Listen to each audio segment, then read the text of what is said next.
That's us all good. So great to see you. Thanks very much for your time. Just for everyone out there, it's Justin from South of Eden, aka or previously. You know, how just regarding the name change, is it pissed you off? Did it piss you off? It did initially. Just I think more so just having to do with having to change the name rather than losing the name Black Coffee itself. You know what I mean? It was just kind of like a little bit of a hurdle to get over. But once we actually came to a decision and agreed on a name, really that was the longest thing, is just agreeing on a new name. But once that came about, it was pretty easy transition. Yeah. Did you ever have the urge to then go away and put really bad reviews on his stuff? Thankfully, I haven't had the urge, but I don't know. Maybe other band members don't feel the same way. Maybe they have had to stop themselves a couple times. How did it come about? Was it a legal thing? Did you just get contacted and say no, you can't do it, or? It was more of trying to avoid that, because it was kind of like when we went to copyright the term Black Coffee, and we basically found out that it's kind of like this undefinable term that nobody can really copyright it. So as far as you can get with that would have been like a trademarking of logos or something. But he had already had like all the blue check marks on like social media pages, and like you go to Spotify and Black Coffee, like that's the first thing that would come up. So it was kind of like, yeah, let's go ahead, since we have the opportunity to not deal with that right now, let's go ahead and take advantage of it while we can, because we knew that if we waited any longer, then we wouldn't be able to make that decision. Yeah. I mean, how difficult was it to sit down and then go, we need to do another name? I mean, was it tough choices, or did you just go on with it? It was, because it's the name of a band is it's so arbitrary, you know what I mean? It happened like every different guy like has an idea, you throw one thing out, two guys think it's cool, the other two think it's the worst name in the world, you know what I mean? And vice versa. So it's a lot of back and forth. And then, to be honest with you, for me, it was just like when we heard the name South of Eden, we were I don't even remember who. I think it was Nick that might have actually been the first one that I can't remember what his initial direction was. It wasn't like South of Eden. He was like, well, there's like the kind of East of Eden thing. And we kind of started playing on it, and we said, well, South of Eden's kind of like we're all on planet Earth right now. Eden's whatever is above us. So south of it, that's where we're kind of all at right now, is we're south of it. So when people they hear it, they think hell all the time. I'm like, well, really, it's more, to me, it's more like it's just Earth. It's where we're at right now. Right. So as you're saying, like, do you think it's had a negative impact on the band so far, or is it just skating through now? People just going with it? Thankfully, it hasn't been that big of a challenge so far. I think after getting through the initial confusion, you know what I mean, of people like, oh, wow, you guys changed your name. Why'd you change your name? Getting past that, it's been pretty smooth sailings. And, it's just something that we thought that, with Black Coffee, it was a 3-piece. And, Ehab was singing, he was playing, pulling dual duties. He was singing lead and playing bass. So, those songs on that album are a lot, they're in the same vein of the South of Eden tunes, and we'll probably pull out a couple of those songs here and there when we go to play live. But we just kind of wanted to let that band and that record like live as it is, and with Nick, he really brought it, it was just kind of like an overall just growth within the band. He came in around the same time when our songwriting was starting to really pick up speed, and I think that we took a good couple steps forward between Take One and this album, South of Eden's debut album. So hopefully we can just keep the momentum rolling, man, and get out there and play some of these songs live, as soon as we can for these people. Yeah, I mean, it does seem, I mean, I was going to ask that because obviously, because it's been forced upon you, I did wonder, are you going to just shelf everything? But as you're saying, you kind of are shelving Black Coffee, and you're going to, but you will you will carry some of it on because it seems such a shame. It's such a brilliant album and it's an amazing debut album, so it's something you wouldn't want to lose, to be honest. But I can see where you're saying you just, start afresh, new piece, new band, basically. So, I can get it. But as I say, especially, when you finally get to come, other places like the UK, we'll never have heard those songs live. So, it'll be a tough one for us to be sitting here and going, well, we love that album. Right. Okay, don't get me wrong, obviously, but, we're meant to love your album when it comes out. But, we've never heard it. We've not heard it live. So that would be a kind of tough one. They're just going on just a little play with the Eden. Obviously, we know Eden's meant to be paradise. What is the closest you or the band has came to paradise, and what your journey's been so far? Oh, wow, that's a great question. I mean, I would probably have to say, so far, just because we haven't really been able to do that, full scale kind of hit the road and tour, for multiple weeks, multiple months on end, just because of this crazy COVID year, So right now, I would say probably the closest we've gotten to it is the month and a half that we spent out in LA recording at Sunset Studios. We spent about a month rehearsing the tunes and kind of writing them. We had brought in, several songs out there with us in, I believe it was like June of last year. And we basically kind of, decided which ones we were going to stick with and work out, make a little bit better. And then we also wrote a lot of songs in that 4 weeks on the spot that we didn't even really have, any pieces that we brought there from us. So to be able to, for the first time, I think collectively in like all 4 of our lives, be able to go, over 1,000 miles away from home and go and be at this, be in LA where all of our, a lot of our, I won't say all, but a lot of our heroes, grew up, that's their stomping grounds. It's where they made everything happen. And to record at Sunset Sound with I mean, you're walking down the hallway every day and seeing, all the platinum and gold records that were recorded there from, Van Halen to Tom Petty to The Doors to Prince. Like it's just, and it goes on and on and on. So, being in that room, being, just showing up to work there every day was probably the closest that I've personally ever gotten to paradise. It was a kind of pinch you moment, was it, every day? Oh, every day. I mean, I'll tell you this story now. I probably, people might not believe it, but I just say whatever, I let people decide what they want to decide. But I've never been a big, like ghost story guy. Like I don't really believe in that, whatever. Like I don't know. I've never seen anything like that happen before in my life. So maybe that's why I am the way I am. But it was our very last day that we had the studio, and we weren't even recording. So we were done recording. It was just, hey, let's show up tomorrow morning and get the rest of our gear unloaded and get out. We're due to get out of the studio. And in Studio One, it's a fairly large room, an ISO booth in the back. There's an ISO booth on the right where like there's a really famous shot of David Lee Roth from like the first Van Halen records where he's standing in that booth and he's singing. Well, that booth there was where Ehab did a lot of the vocals, and the door was kind of propped open about halfway open as we were getting all this stuff out. And we're walking back and forth, and I was the only person in there at the time. And as I was walking by that door, it kind of like closed, but it didn't close all the way. It closed shut itself all the way to the point where like the foot had kind of stopped right before it closed all the way. And I was like, all right, that's weird. That's just, gravity, whatever. Kept on walking. And then I was like, no, hold on. I'm not here. I'm not here every day. Let me just check. And I'm not a huge like Doors fan. I love the Doors, but for all the people that for some reason Jim Morrison at that moment came into my brain, and I don't really know why. And so I said Jim, and I swear to God, right after I said Jim, not 5 seconds later, the rest of the door slammed shut. Yeah.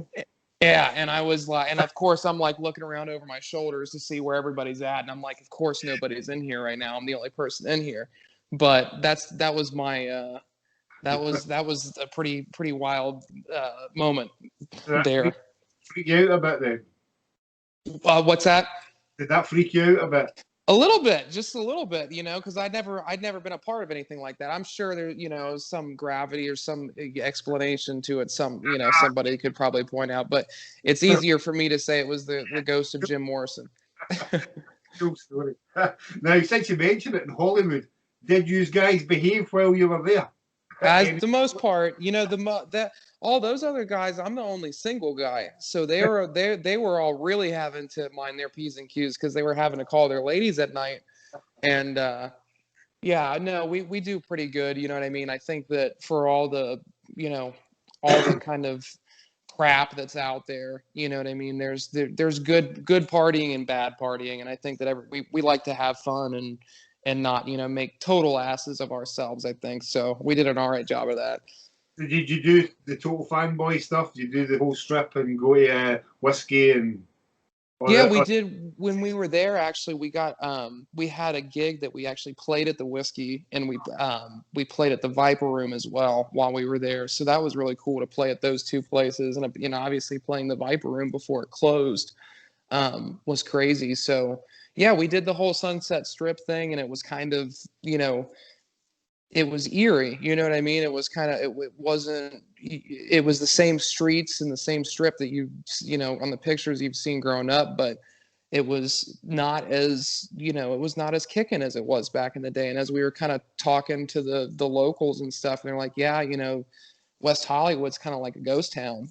People, they on the weekends they go out to downtown and they go to the new wave clubs or whatever, and it was kind of weird, you know what I mean, to see it that desolate, but obviously it was really cool to for the history and everything to be there on those grounds. Yeah, that's one of my bucket lists, because obviously, as I say, I was from the 80s. That's all we got, and I was back then, and it was just the stories come out. So it's just it would be amazing to see it. Oh yeah. Okay, now just to go, let's get back on and talk about a little kick-ass EP called The Talk.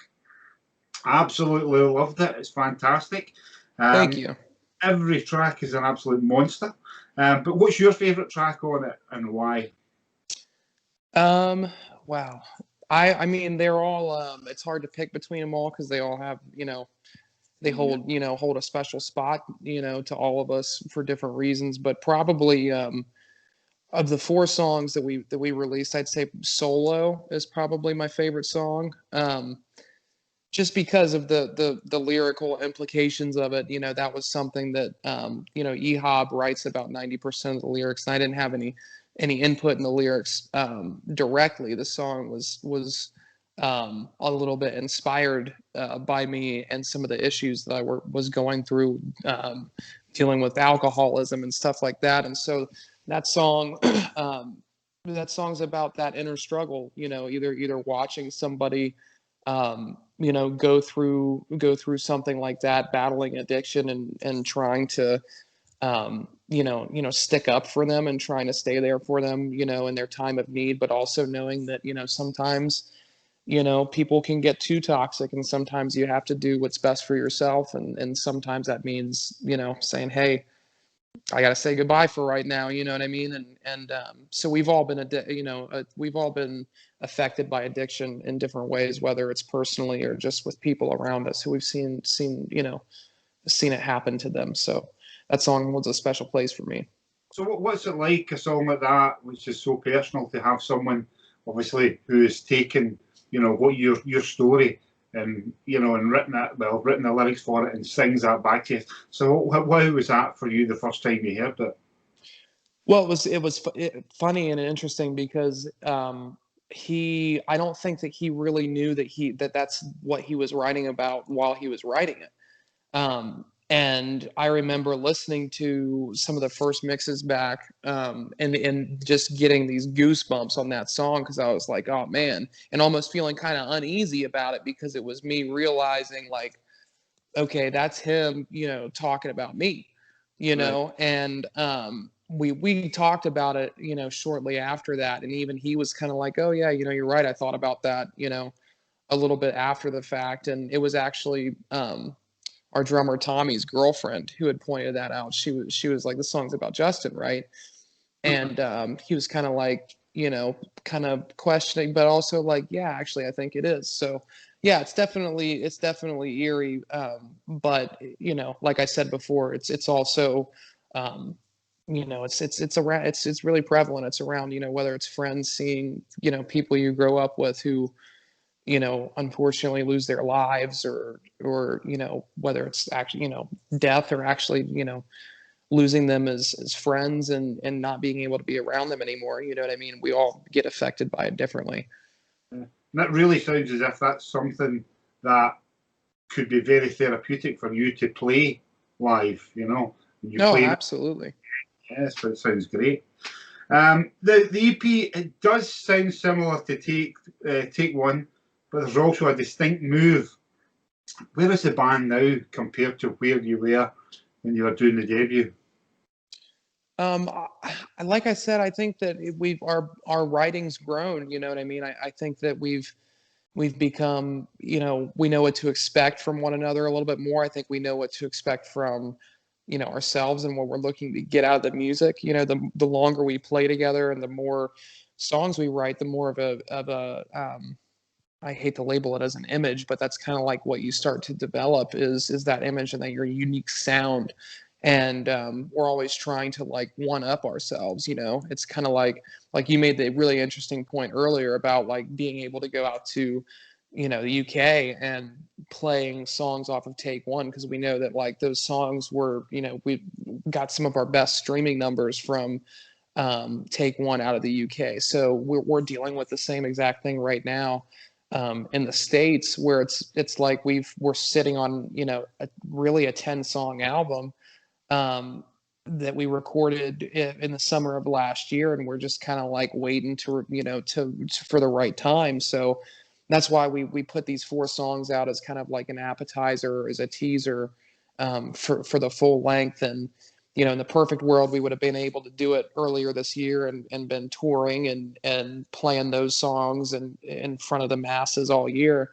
So now it's kind of an even, it's even interesting now, because not only do we have those old Take One songs to go and play for people who haven't heard them, but we've also written so many more songs that, we're ready to go and like record now, because we're like, we've been listening to the songs on the album for the last, 14 months or whatever, however long it's been. So it's like we're constantly writing and trying to outdo ourselves, but it's also like, hey, we haven't really been able to play these songs out for any audience yet. So it's reminding ourselves that we have to still keep up with those old songs. Yeah. I mean, I was just going to touch on that because obviously it's an EP. I was wondering, is that going to be like a tease for us? But you're saying obviously it is. You get the album coming out now. One thing I did think with Take One is it was very diverse. You couldn't pin one song down to the same song. There was a couple of the same vibes, but it was very different across the album. Is we going to get the same thing again? Have you tried for something different again on all the tracks, or has it just been the vibe as it was? I think it's you're gonna hear the same vibe. Sorry, my dog's getting into the camera here. She wants to be a part of the podcast. So it's a little bit of like the same vibe and in the same vein, but it's more of, you know what I mean? When we went to go and work and record with Greg Wells, our producer, he was from day one, it was like, hey, if we work together, it's not going to be, me coming in there and, telling you guys this is how you should do it, or writing these songs for you, or you're really even having, it's as minimal musical input as he could have. That's what he wanted to do, because he's like, I want to be able to make you guys sound more like yourselves, not like you have somebody who's trying to steer you in a direction that you're not supposed, you wouldn't naturally normally go. So I think that you'll hear a lot of the same vein from Take One, but also a little bit more mature at times, and then a little bit more immature at times. You know what I mean? It's like it's both. We like to have fun, and I think that some of the most important and the biggest things for us to come out of our music is that spontaneity, that like raw kind of feel, and also just when you listen to the music, we want it to sound fun, because we're having a blast when we do it. Um, so yeah, I think that in with these four songs that are on the talk, that's really the four. It's like, hey, if let's try to pick the four most different songs, than each one of them. You might not hear another song like exactly quite like Morning Brew on the album. You might hear it. You might hear something that's in the same vein, but that song's kind of on its own. Solo is one of those things too, where it's got the kind of pop, almost like a Queen bass drum beat to start it off, and so yeah, so it's trying to create that diversity, and we're inspired by all different kinds of music, and all different bands and stuff. So why not write songs that sound like that. Yeah, yeah, cool. I mean, so the EP, so you get four songs there. You get 10 tracks on the album. Is the EP? Would you put it? I'm trying to put this politely. Would you say were they? Nah, they couldn't make the album. Those ones weren't going to go on the album, so we're just going to put them out anyway. Or, are you keeping, as far as you're concerned, the best for the album? So the four songs that are on the EP will be on the album. So when the album comes out, it'll be an additional 6 songs. So you would have already heard the 4 songs from that. And really, I hate to kind of blame it all on the COVID year, but really that's kind of the main reason why we decided to do it that way, because we were really kind of full steam, full go to release the full 10-track album at the beginning of this year, and we had some festivals that we were lined up to do, and thankfully we've been asked to fulfill the obligation next year.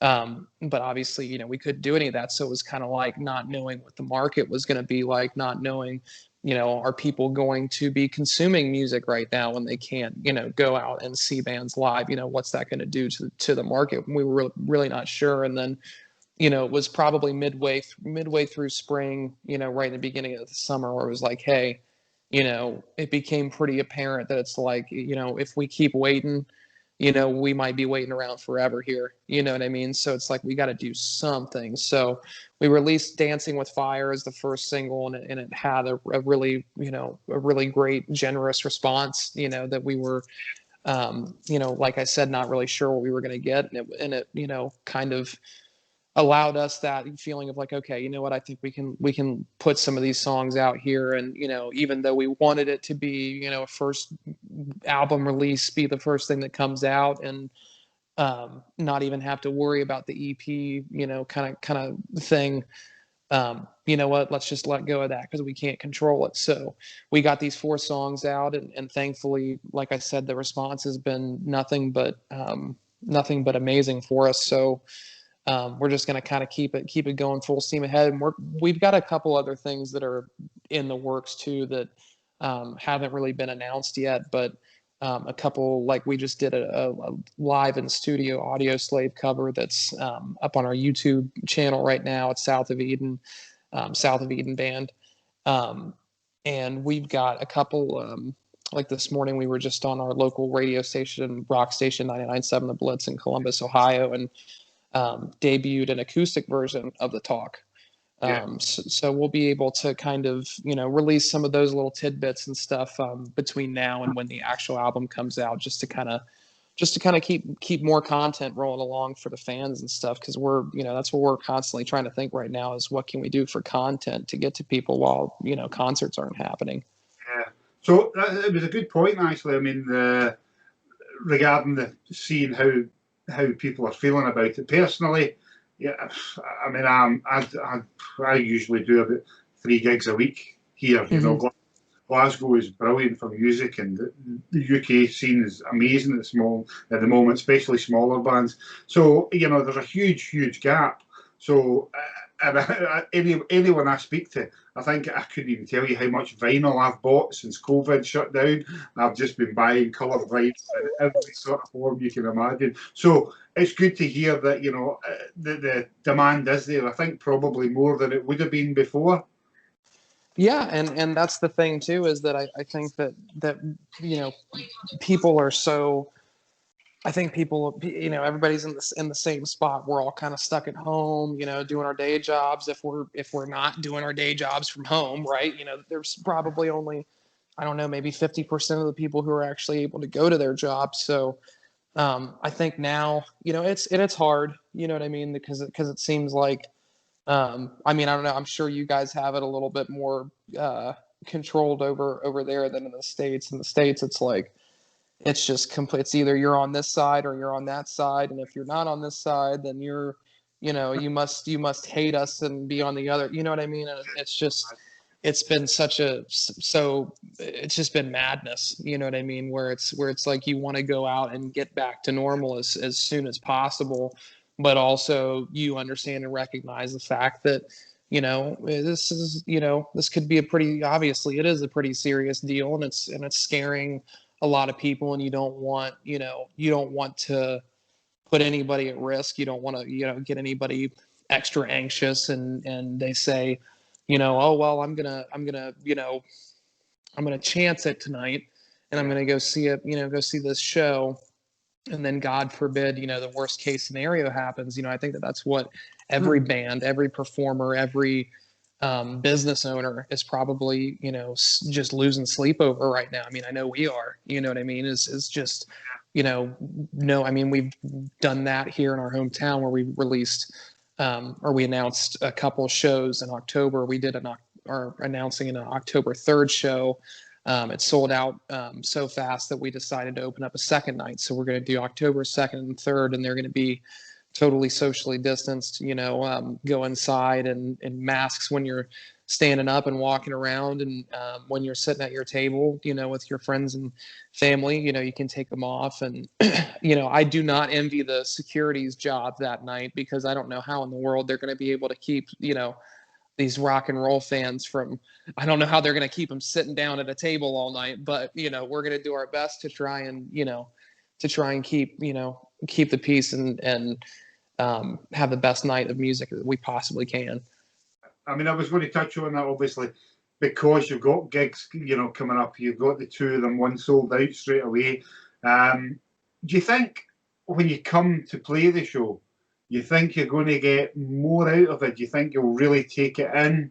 Or do you think it's going to be a total surreal experience, because you're going to be sitting out looking at people that are all spaced out, they've got their masks on, and I personally, I've not had a chance to go to one of these gigs. We've not had any of those close by. We were going to have the drive-in gigs, but then they were all cancelled as well. So I just don't know. I don't know how I feel about going to it. I know a lot of my friends as well that go to all the gigs at the time. We're kind of at the point where we're going, nah, I'm not doing the sitting down. I'm not doing the mask. I'll go when it's back, when I can do it, and it gets sweaty, and because everybody loves a small club. Everybody loves it. When it's tight. Yeah, It's bouncing, that's part of the experience. So I can see the point where a lot of people will go, no, I don't want to do it until it's how I remember it. But again, I'm in two stages at the moment, and I'm desperate to go to again. It's 6 months now since I've been to one, and I think probably I just go to sod it. I'm going to go just to see what it is and what it's like. But how it's going to feel when I'm there, I don't know. But yeah, so for you, I mean, it's great that you got a gig, and it's great you get a chance to play the songs. I'm just wondering how it's actually going to feel for you. Or you might not know until the night, I suppose, till you stand up there.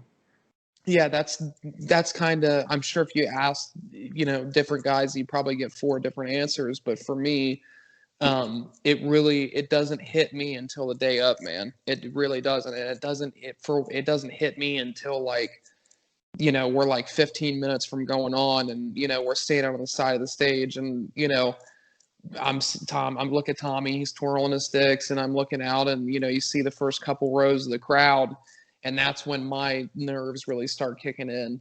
And I anticipate probably being a little bit more nervous this time, just because we haven't been, you get your sea legs under you when you're playing shows all the time, and that stuff, I think you probably are always a little bit nervous, but that you get a little bit more accustomed to it.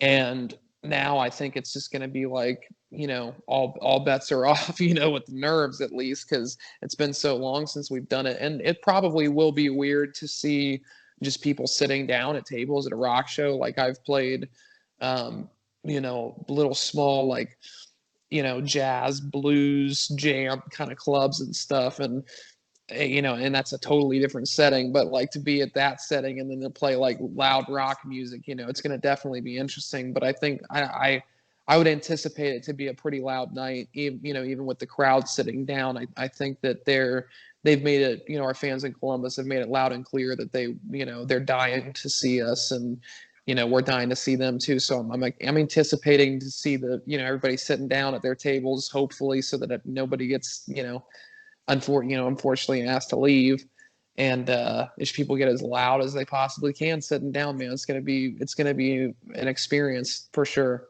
I mean, there's going to be 6 months of adrenaline in that room between yourselves and the crowd, so I can imagine what it's going to be like. Are you going to record it of that in any way, or do a bit of a stream on Facebook or something for it? It'd be great to see it. We're kind of talking about right now what that might look like. We're debating whether or not we want to do whether it makes sense to do it live, just because we don't know about the streaming, like Wi-Fi connection capabilities of the venue. But we're strongly considering at least filming it, and definitely filming, actually probably filming both nights now that I'm thinking about it. Just to see what, to use the best content that you can get, so to speak. So to be continued on that, but I definitely would say that, we probably are going to make use of this opportunity because we don't know when it's going to happen again. Yeah, it'd be great to see, but as I say, it's you never know. You might be crap. Right, yeah, exactly. You never know. No, we're not putting that out. Yeah, exactly. Say, okay, glad that wasn't live.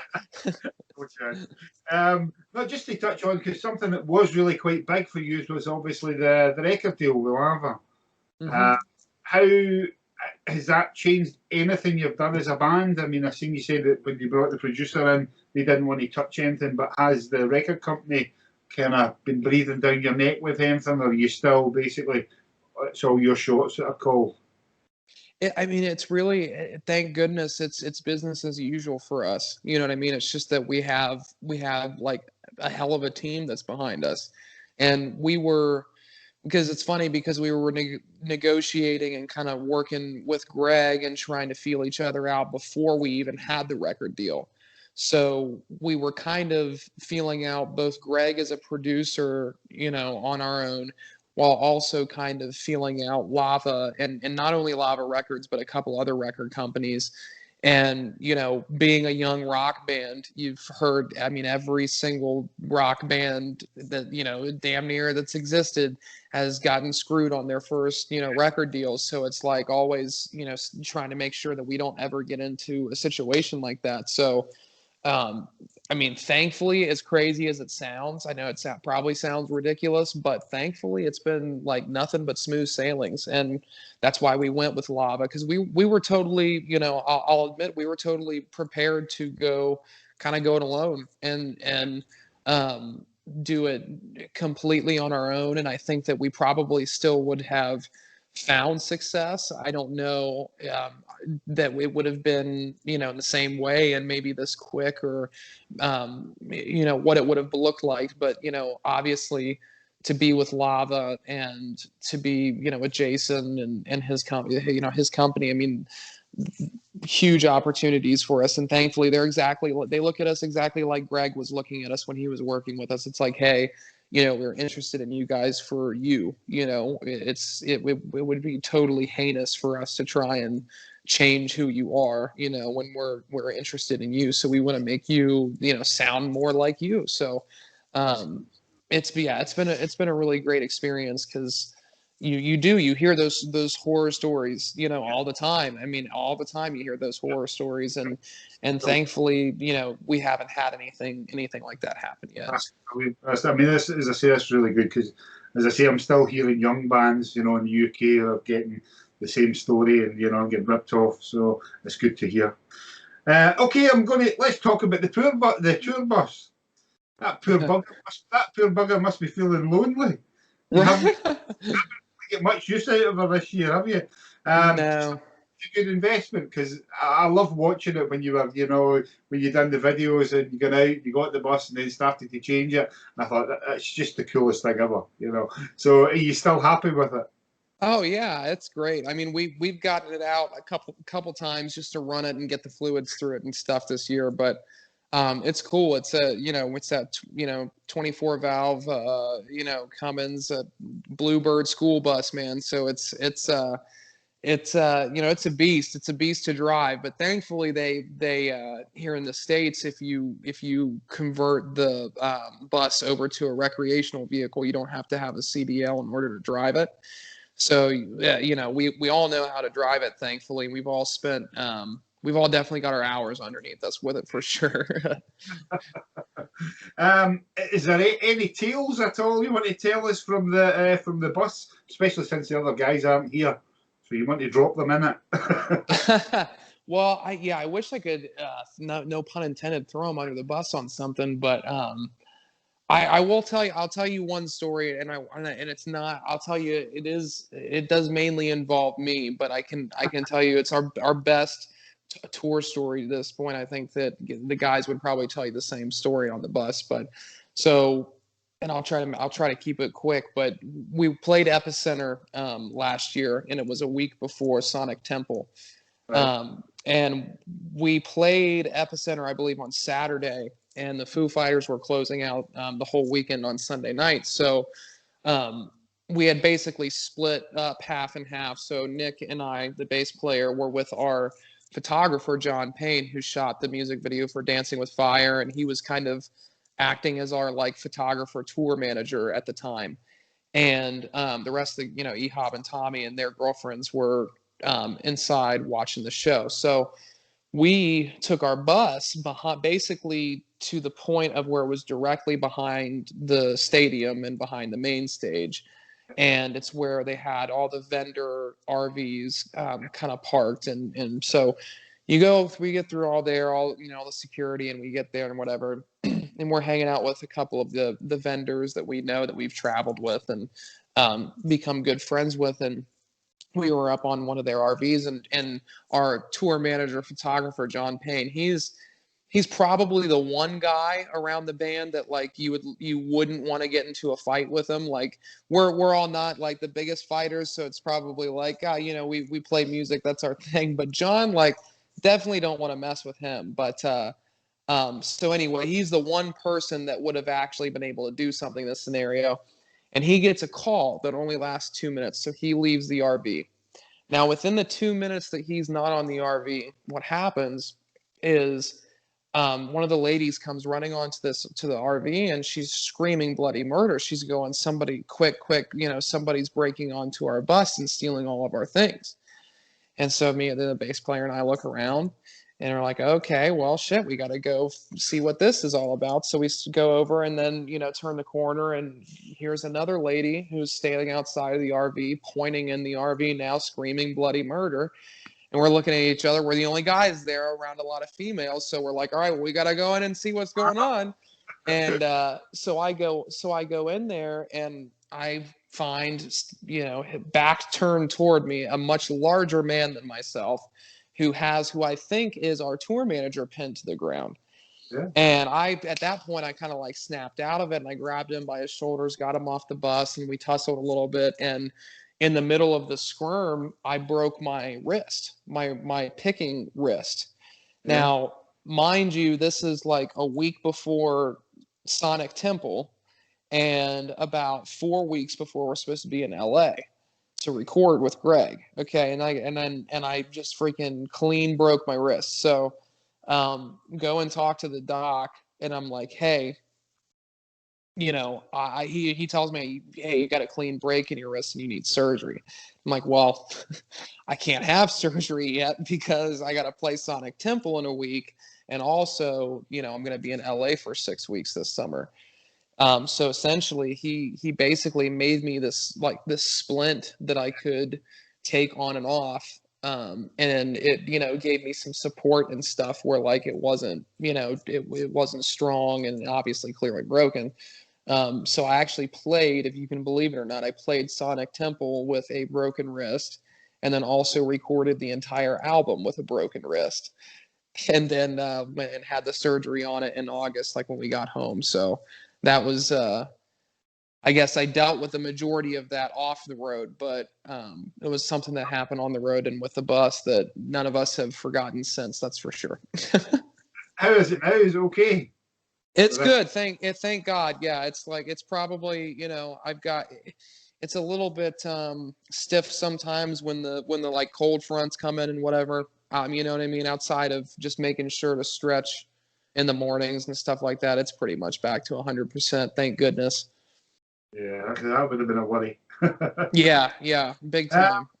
The tough one now is because obviously bands, when they're looking forward, they're probably looking, some of them up to like 5 years and what their plan is going forward. And as I say, with this whole COVID, it's probably kind of shut everybody down. I mean, are you able to make plans going forward? Are you just having to wing it now? It's a lot. It's a lot of wing it. It's a lot of day by day. Thankfully, the stuff that we had kind of had planned for this year in terms of touring is being put on for next year. The majority of it, but at the same time, it's like over here in the States, it seems like every week or every month you see more and more small, music venues that are closing down and closing up shop, and it's tough to see. You know what I mean? There's like I said, it's two sides of every coin. It's like, at one minute you see something and it's major artists like, Katy Perry and the Eagles are getting TPP loans to keep all of their, roadies and their crew, because they obviously, they've got crews that's in the hundreds, you know what I mean? And to get them, paid and make sure that they can pay their rent and, feed themselves and their families is super important. And then you're also looking at it like, well, I don't know that Katy Perry and the Eagles really need a TPP loan more than the small business owners. You know what I mean? So it's kind of like, it's just so maddening. It really is. It's so maddening, not, because I think everybody just wants it to be the best case scenario. And unfortunately right now it's not, everybody, it's kind of, we're all, all in this together. And I think that that's something that we've dealt with internally, is it's kind of like, sometimes you do get into those little depressive states and you're like, man, like when, what the hell, when is this going to come back, and I think it would be a little bit different if we were the only ones, running into a wall, but it's kind of like the whole world's running into the same wall right now. So, and I'm pretty confident, we're all pretty confident that once everything's safe and back up and running again, and the world's kind of quote unquote normal, I think it's going to be one hell of a crazy party. I think that everybody, people are just going to be so ready for it. It's going to be crazy when it finally happens. It's just difficult now because we can't even see when that's going to be. I mean, even because we're talking about everything's been moved over to next year, but I'm actually starting to see gigs in February and March being cancelled now for Oh next. yeah. It's just crazy. You just wonder when are we going to get back to normal? Yeah, it's scary stuff still. Yeah.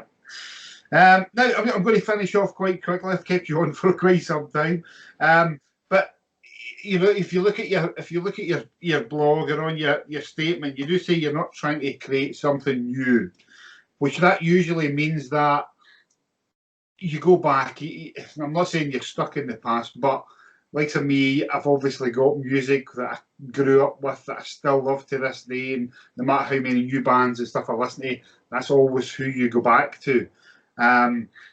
So in that response, when you're doing all those long miles on the bus, who are the old timers that you were sticking on the stereo, and who have you got now that you would listen to that's maybe we've not heard of, younger bands that's coming along that you listen to? So in terms of the old timers, I can tell you that it's a steady diet of, God, it's AC/DC, it's Led Zeppelin, it's Van Halen, it's Guns N' Roses, it's all the the great stuff that we've grown up on. More recently for me, it's been a lot of Eric Clapton, a lot of Cream. I'm on this really big Clapton kick right now. Um, and then in terms of like the younger bands, we listen to a lot, like our label mates, Greta Van Fleet, obviously. I think that they're for all of their criticism that they might get, the one thing that I don't think that anybody can really take away from them is that on a you know at least a market level for young people, they opened up rock and roll to this audience that didn't really, know it existed. You know what I mean? So it's kind of like, we owe a lot of thank you to them for being able to break that barrier, break that wall down so that bands like us can come through it. And Dirty Honey is another band, that we've come across paths with before. They're making waves. So clearly there's a Joyous Wolf is another band. There's bands out there that are starting to get heard and start. People are, because I think people used to say, you see like quotes by anybody from Gene Simmons to whoever, like rock and roll is dead and stuff, and it's like, well, not if you look. You know what I mean? If you actually, it just because it's not being broadcast to the world like it used to be, and we get this, this, I won't say, I'll say slightly less sophisticated music shoved down our throats, at least definitely in the States, 24/7. It's like there's not always room for rock and roll bands. So but the hunger is there. And I think that's what we like seeing is that the market's absolutely there, and we wouldn't be doing anything differently other than probably working some 9 to 5 and then going and playing at the bars on the weekends. You know what I mean? If we weren't doing it, it's because it's what we love to do, and it's all we really know how to do, man. And I totally 100% agree with you, the Greta Van Fleet argument. I mean, I do love them myself anyway, but as anybody comes out to me and says, oh, no, I hate them, I says, well, you know what you need to do? I says, you need to come along and go to their gig. I says, don't even look at them, turn around and have a look at that audience. I says, because when I go to gigs, mostly, they're all my age, we're all living in the past in the 80s, that's where we came from, and we're from that age, and that's kind of the gist of a lot of bands. Even the younger bands today will turn around and go, yeah, it's an older generation, but you go to a Greta Van Fleet gig and you turn around and there's youngsters there, and I don't care whether you like them or you hate them, they're doing a lot for rock, and they're getting around. Oh, yeah. No doubt, use yourselves will come off the back, and that's probably why you got the record deal as well. And as I say, all I can do is it's good news all round as far as I'm concerned, because there's a lot out there, and it kind of winds me up still, because I've still got a good few friends from the past that I used to go to gigs with, and as far as they're concerned, unless it's AC/DC, I'm not going to go to a gig. Unless it's Deep Purple, I'm not going to go to a gig. Unless it's this, I'm not going to go to a gig. But I'll go and see one of the tribute bands for them, and I'm going, oh, come on, man. You have no idea the amount of talent that's out there, And it really winds me up, because these tribute bands are actually making money. They go out and they're charging ticket, and the place is packed, and it's demoralising. But it is changing. I think it is changing. You're right.